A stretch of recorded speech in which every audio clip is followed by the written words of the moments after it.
It was another absolutely insane week in the world of AI. It's so hard to keep up with it all. Don't worry, we've got you. Here are the top 10 stories in AI this week. The new Gemini 3.1 Flash Live is aimed squarely at voice-first interaction. Flash Live is better at picking up acoustic nuances like pitch and pace, which means fewer awkward pauses and more natural back and forth. It can also trigger external tools mid-conversation, so it's not just talking, it's acting on what you say in real time. Google is also using this model to expand Search Live globally. It's inherently multilingual, so real-time voice search now works across more than 200 countries in the user's preferred language, making voice AI feel less clunky and more like a conversation. That's what this is really about. Hark is a new AI company from Brett Adcock, the founder of Figure Robotics. We say new, but he's actually been developing it in stealth mode for the past 8 months. Hark are building foundation models, hardware and interfaces all under one roof. The pitch is an AI that has persistent memory of your life, can listen, see and interact with the world in real time, and over time begins to think like you. The first Hark AI models are expected this summer, with a family of devices to follow.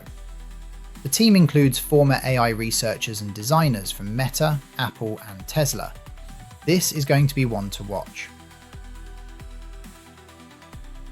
Sora is no more.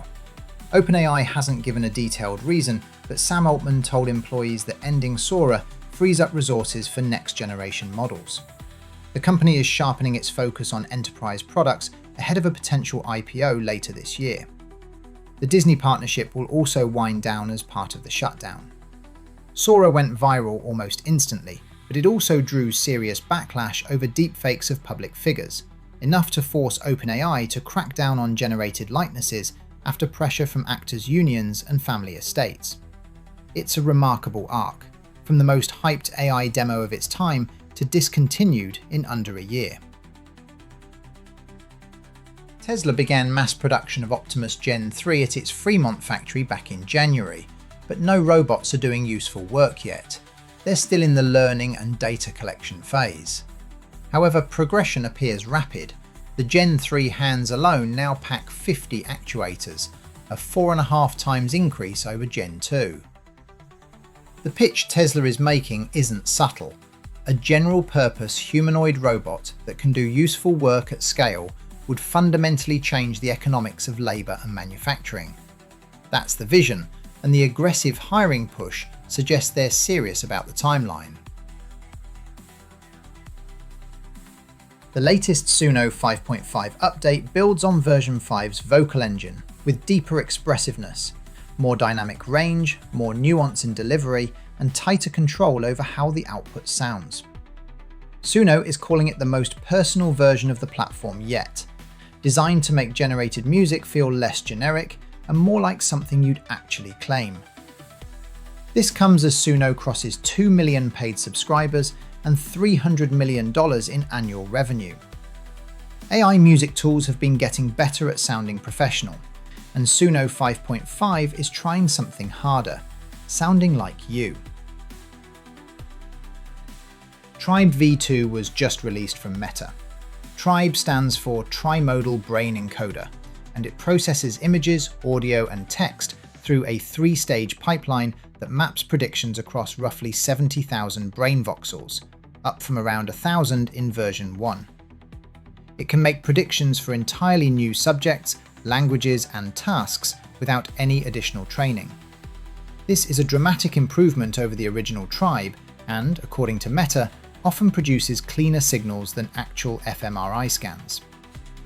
It would design a digital twin of the brain, another AI headline that sounds like complete science fiction until you read the paper. OpenAI just announced that Codex now has plugins. The idea is that Codex stops being just a code writer and starts acting on the wider context around a project.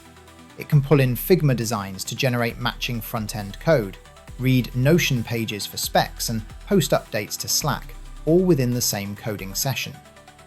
The plugin system extends that pattern to every tool in a team's stack, with a browse and install flow and scoped permissions. Plugins aren't about a single integration, it's a concept, a coding agent that reads your specs, writes the code, updates the design, and messages the team. That's not just a plugin, that's an efficient workflow. Anthropic have greatly extended the capabilities of their mobile app by including direct controls and outputs for popular tools. This is an extension of Claude's desktop connector ecosystem. The same integrations that let Claude interact with your work tools on a computer now work in your pocket.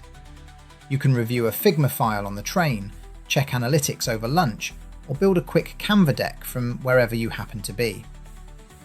With Co-work, Auto Mode, and Claude code channels all shipping this week, Anthropic is systematically removing the requirement to be sat at a desk. But will the tools be integrated well enough to make your mobile a serious work option? The Figure 03 just became the first robot to be an official guest at the Whitehouse. The occasion was the Fostering the Future Together Summit, a 2-day event on AI and education, hosted by the First Lady for spouses of leaders from 45 nations and representatives from 28 tech companies. Figure 03 was front and centre on day 2. This is as much a political moment as a technical one. When a humanoid robot gets an invitation to the White House, it's a signal that this technology is being taken seriously at the highest levels. In apparently leaked documents from Anthropic, their upcoming model Mythos represents what they internally call a step change in capabilities. Benchmarks show it dramatically outperforming Claude Opus 4.6 across coding, reasoning, and security tasks. The model is reportedly already being trialled by early access customers. There's also mention of another less intimidating model name, Capybara. Speculation is that Capybara might represent the cheaper, less capable model, similar to Sonnet. The leak also flagged serious security concerns.